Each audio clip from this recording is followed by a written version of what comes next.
sirkulasi membran plasma dalam organisma hidup. Sebelum ni kita belajar macam konsep saja, teori. Sekarang kita nak belajar dalam benda hidup. So pengangkutan ni berlaku dekat mana? Okey. Okey, kita tengok pengangkutan pasif. Okey, pengangkutan pasif berlaku sewaktu pertukaran gas dari alveolus ke kapilari. Ini yang kamu belajar dalam respirasi tingkatan 3. So daripada alveolus tu oksigen nak ke kapilari darah. Ni oksigen nak ke kapilari darah, dan karbon dioksida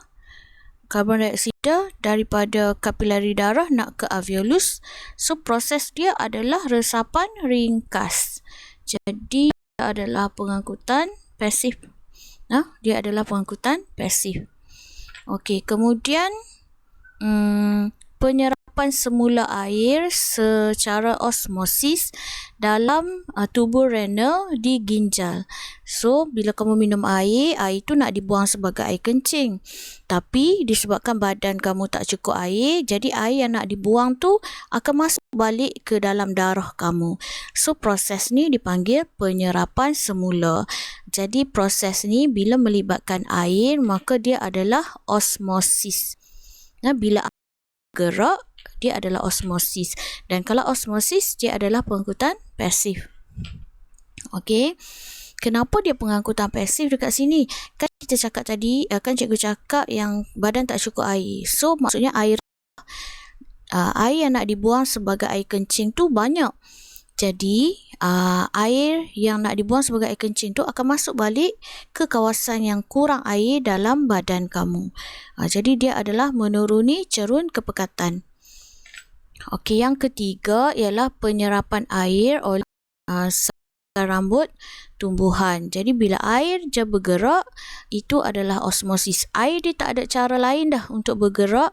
Dia hanya bergerak melalui osmosis, iaitu dari tempat banyak air ke tempat yang kurang air. Itu sahaja pergerakan air. Okey, kemudian penyerapan molekul fruktosa yang berlaku secara resapan berbantu di vilus. Okey, fruktosa ni adalah hasil daripada karbohidrat. Dia adalah sejenis gula. Jadi bila kamu makan fruktosa, untuk diserap ke dalam badan, dia perlukan resapan berbantu. Okey, pengangkutan aktif pula dekat mana dalam badan kamu? Yang pertama, penyerapan glukosa dan asid amino dalam vilus. Vilus ni dekat usus kecil. So semua yang kamu makan akan diserap dekat usus kecil. So kalau kamu makan glukosa dan protein, kalau kamu makan karbohidrat dan protein, walaupun badan kamu dah banyak glukosa dan protein, still akan diserap masuk dalam badan, sebab dia akan kumpulkan dalam badan. Takut nanti badan perlukan pada waktu-waktu yang tertentulah, waktu emergency dan sebagainya. Maksudnya dia kena pakai pengangkutan aktif lah. Walaupun dah banyak, akan tetap diangkut masuk ke dalam badan. Okey, penyerapan semula gula dan ginjal. Ini pun sama. Selalunya orang yang kencing manis ni, dia akan keluar bersama air kencing dia. Kalau macam badan luka, tak keluar lah melalui air kencing. Maksudnya kita kurang gula. Jadi gula tu akan masuk balik ke dalam darah. Penyerapan semula. Bagi orang yang kencing manis, badan dia tu macam dah terlalu banyak gula, jadi gula tu akan keluar bersama air kencing. Kemudian penyerapan ion mineral dalam oleh sel akar rambut. So pokok dia perlukan garam mineral. Jadi dia perlu menggunakan pengangkutan aktif lah untuk mengangkut garam mineral. Walaupun di dalam pokok tu dah banyak garam mineral, tapi garam mineral perlu dikumpulkan supaya bila-bila dia perlukan garam mineral tu dah ada tersimpan di dalam pokok. Jadi Tiga lah. 3 pengangkutan aktif. 4 pengangkutan aktif dan 4 pengangkutan pasif dalam tubuh badan manusia dan tumbuhan. Okey, jadi kamu kena tahu yang mana satu pasif, yang mana satu aktif. Kena hafal lah jadual tu. Okey, kemudian kita pergi kepada larutan isotonik, hypotonik dan hypertonik. Okey, apa ketiga-tiga jenis larutan ni? Okey, kita tengok. Maksud larutan isotonik. Okey, maksud larutan isotonik maksudnya larutan A ni mana? Okey, larutan A ni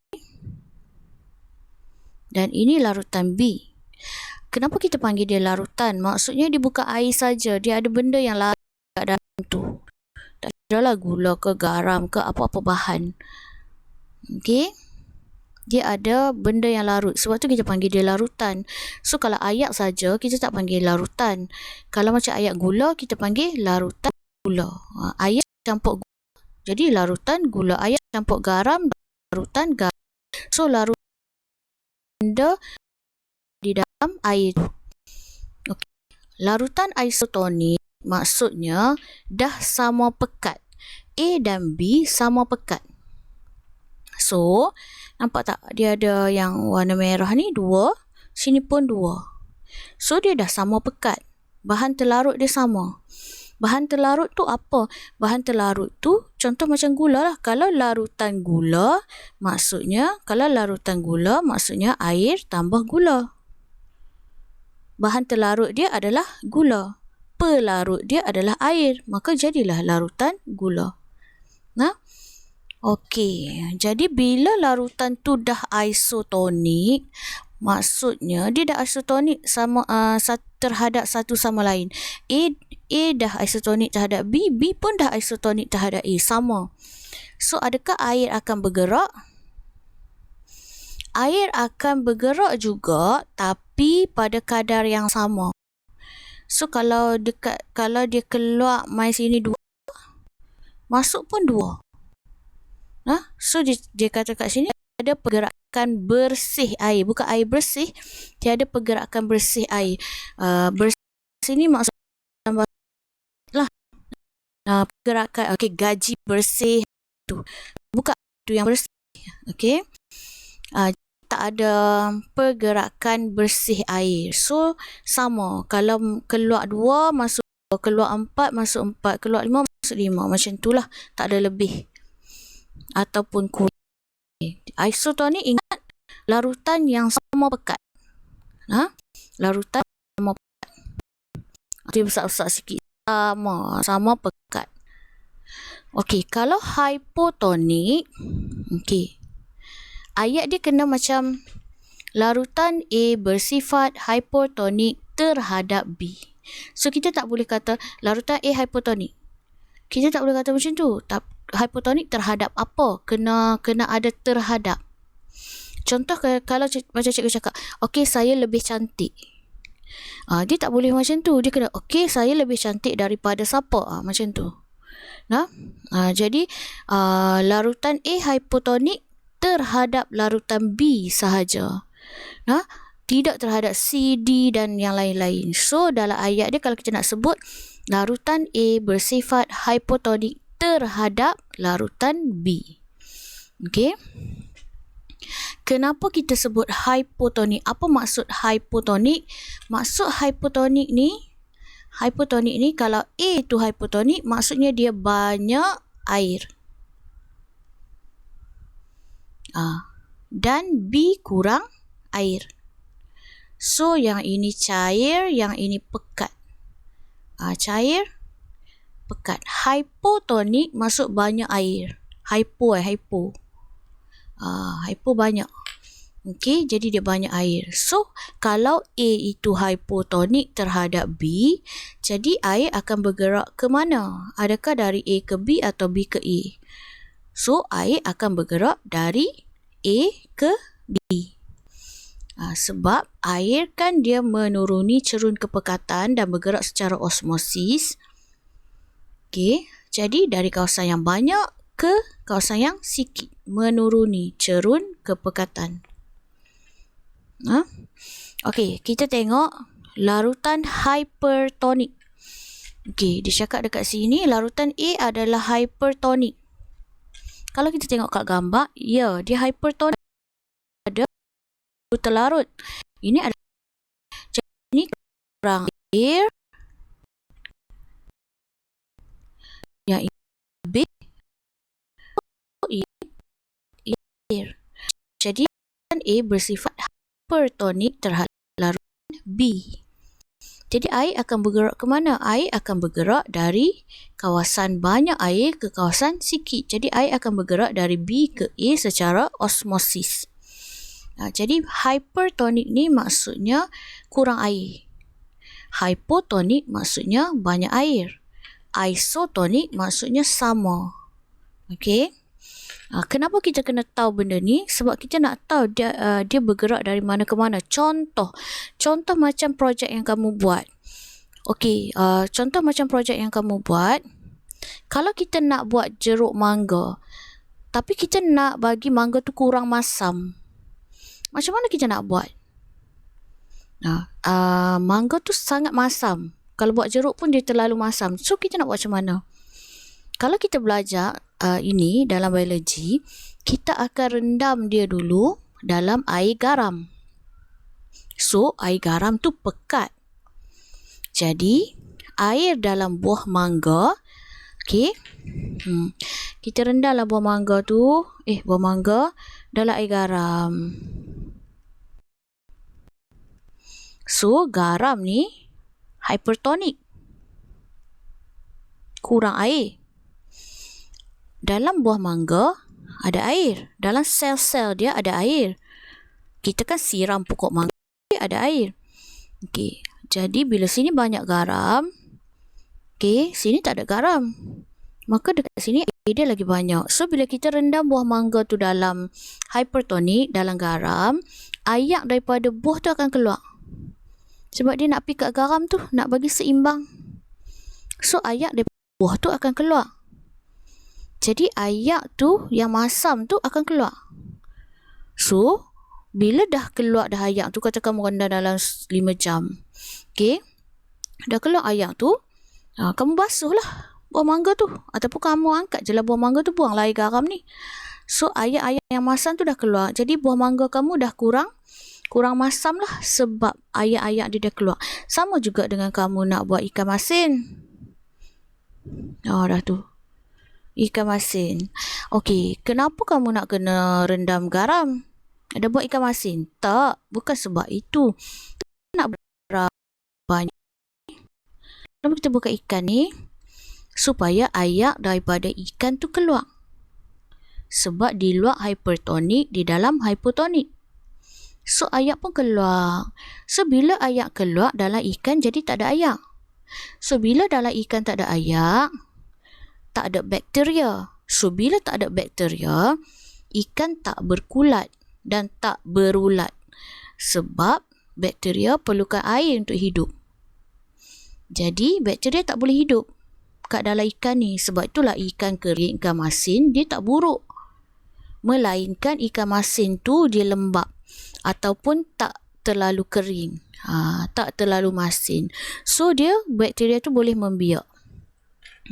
Jadi tujuan kita bergaram, kita awet, kita jeruk supaya dia tahan lama dan dia tak mudah rosak.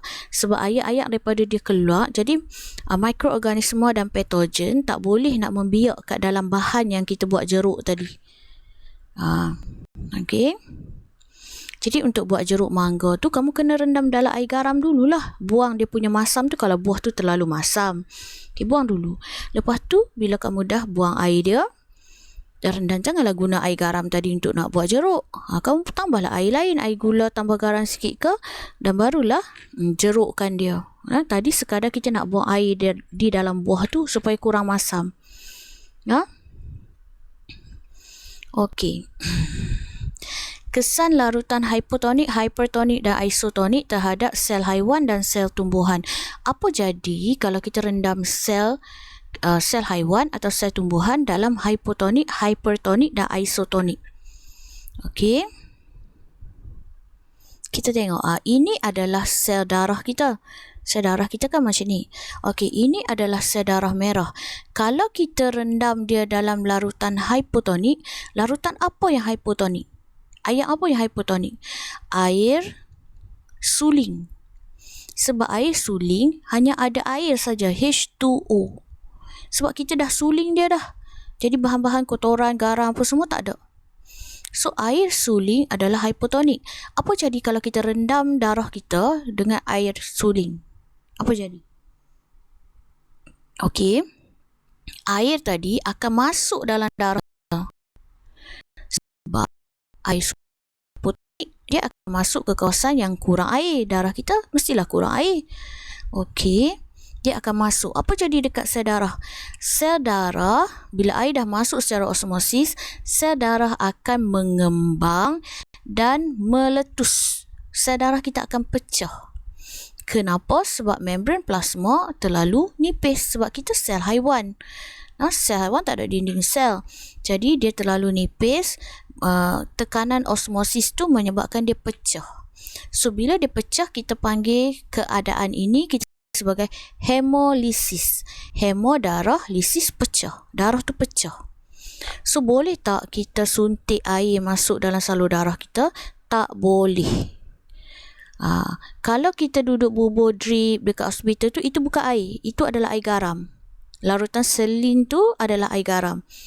So, kalau air suling tak boleh disuntik masuk ke dalam salur darah, nanti semua darah kita akan pecah. Okey, sebab terlalu banyak air.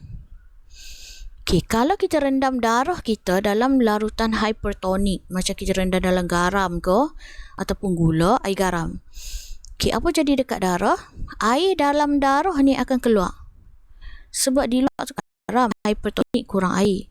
So, air daripada darah ni akan keluar. Dia akan jadi kecut. Sel darah kita akan kecut dan kita panggil keadaan ini krenasi. Krenasi, kecut. Hemolisis, pecah. So, dia akan jadi krenasi. So, dia dah tak dui cekung lah. Okey, apa jadi kalau kita masukkan garam? So, isotonik ni air apa? Air larutan selin. Larutan selin yang ada dalam drip. Kita kan pergi hospital, lepas tu dia masukkan air, dia pasang drip kat kita. Itu bukan air, itu adalah larutan saline ataupun selin. Ada beberapa persen garam. Taklah kandungan garam macam nak buat jeruk tu, tak. Dia ada berapa persen, berapa mg garam. Kalau kita masukkan darah dalam larutan isotonik, barulah sel darah kita normal lah. Dia tak berubah bentuk kerana pergerakan bersih air tu tak ada. Kalau masih 10 ml, contoh macam tu. Okey, kalau sel tumbuhan apa jadi? Okey, kalau sel tumbuhan kita masukkan sel tumbuhan dalam hipotonik, dalam air suling. Okey, apa jadi kat pokok tu? Air akan masuk dalam vokul akan mengembang. Okey, dan sel tu akan segah. Segah, gemuk-gemuk macam ni. Segah. Jadi, adakah dia akan meletus macam darah? Tidak, kerana dia ada dinding sel yang kuat. Jadi, sebab itulah kita boleh siram air yang banyak dekat pokok. Sebab dia tak akan pecah. Sebab dia memang nak air banyak supaya dia segah dan segar. Okey. Jadi, bila dia segah banyak air, stoma pun terbukalah untuk fotosintesis. Baguslah untuk pokok. Okey, tapi kalaulah kita rendam pokok tu dalam hypertonik, contoh kamu rendam macam nak buat jeruk lah, rendam buah dalam air garam, apa jadi? Air akan keluar. Tadi air masuk, air akan keluar secara osmosis. Jadi dia punya vokul akan mengecut, sitoplasma akan mengecut, membran plasma tu akan tertarik. Okey, ini contoh sel haiwan. Okey, kemudian dia ada dinding sel. Kan dia ada membran plasma, lepas tu ada vokul. Tapi disebabkan dia dah rendam air garam, dia jadi membran plasma dia dah kecut masuk ke dalam. Dia dah kecut macam tu. So, pokok ini akan mengalami plasmolisis. Tadi segah, sekarang plasmolisis. Plasma dia kecut. Plasma, membran plasma kecut. Plasmolisis. Okey, dia akan layu lah. Pokok tadi akan layu. Okey, boleh tak pokok tu nak segah balik? Boleh. Siramlah balik dengan air ataupun larutan hypotonik. Okey, bila pokok yang layu disiram dengan air, kemudian dia jadi segah balik, kita panggil dia sebagai diplasmolisis. Maksudnya dia segah balik. Okey, boleh tak sayur-sayur yang layu kita rendam air? Boleh, selagi dia tak berubah warna jadi kuning, maksudnya dia masih lagi boleh segah. So, kalau kamu ada sayur yang layu, kamu rendamlah dalam air. Kamu tunggu biar beberapa jam, dia akan segah balik. Itu kita panggil diplasmolisis. Okey, kalau isotonik macam mana? Isotonik, tumbuhan tu akan jadi biasa ataupun dalam keadaan sedia ada, kita panggil sebagai flasid. Flasid ni kalau dalam isotonik, kalau dalam hypertonik jadi jadi plasmolisis, kalau dalam hypotonik jadi segah. Okey, itu sel haiwan dan sel tumbuhan. Nanti kita ada eksperimen. Okey, untuk tengok. Obat ini sangat banyak eksperimen. Okey, dalam kehidupan seharian, bila kita guna semua-semua ni, inilah yang projek yang kamu buat. Kita guna konsep ni sewaktu buat jeruk, buat ikan masin atau buah-buah yang ditinkan. Sebab itulah buah yang ditinkan tu kita rendam dalam air gula dan sebagainya. Okey, untuk mengawet makanan tu. Okey, ini contoh.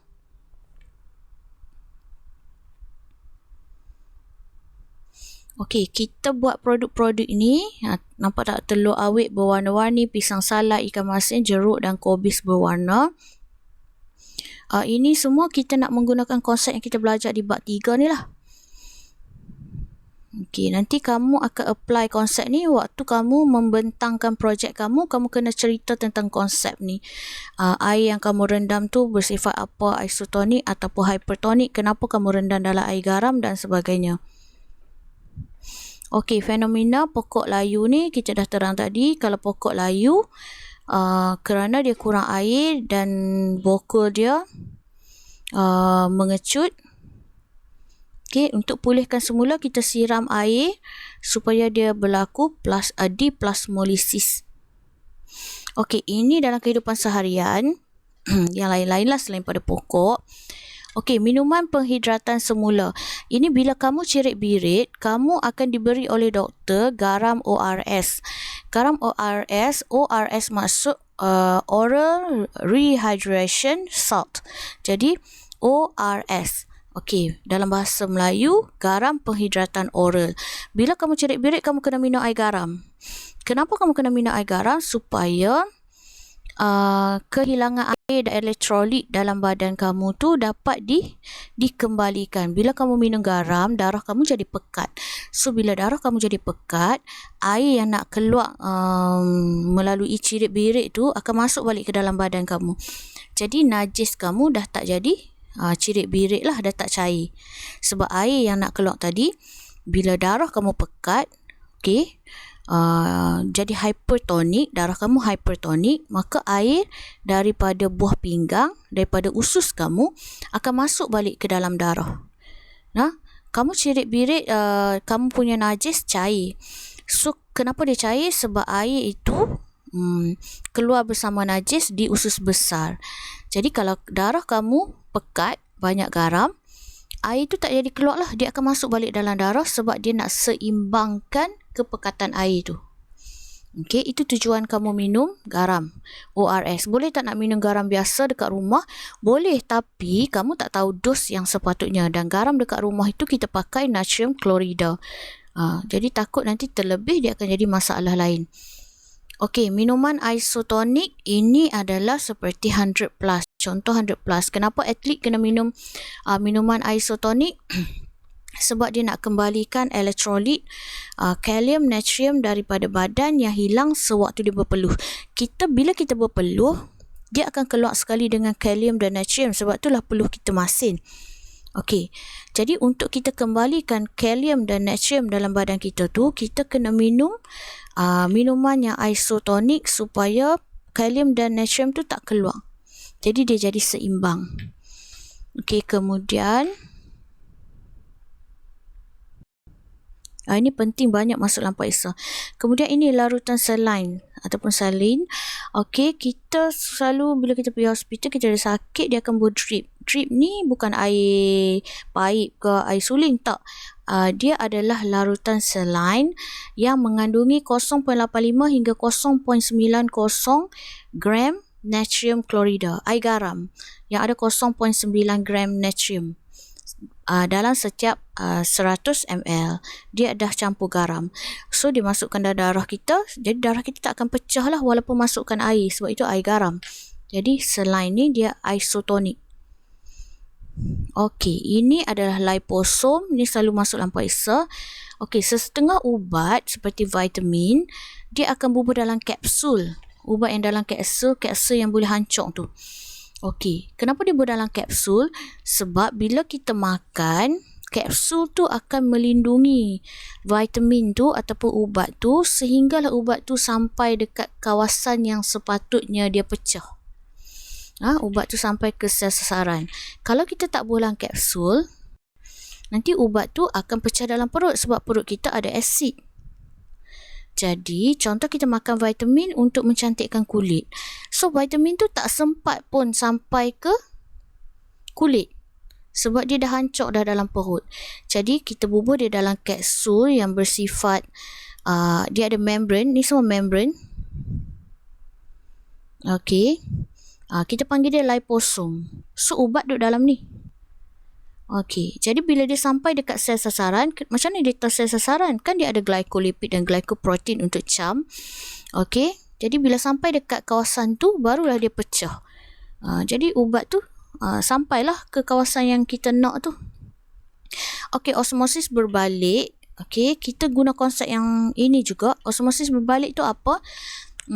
Okey, contoh dekat sini, kita ambil air laut. Air laut kan ada garam. So, kita letak membran. So, semua garam, benda asing, semua tu tertapih. Maka keluarlah air tawar. Air tu dah tak rasa garam lah. Ini kita panggil osmosis berbalik. Selalu kamu beli air mineral, dia ada tulis osmosis berbalik dan sebagainya. Maksudnya air itu, air tu dia dapat daripada dia menyah garamkan air laut untuk jadi air tawar. Itu maksud osmosis berbalik. Ini juga cara macam mana orang buat garam lah. Okey. Jadi air tu dah tawar dan tulen. Okey, habis untuk bab 3.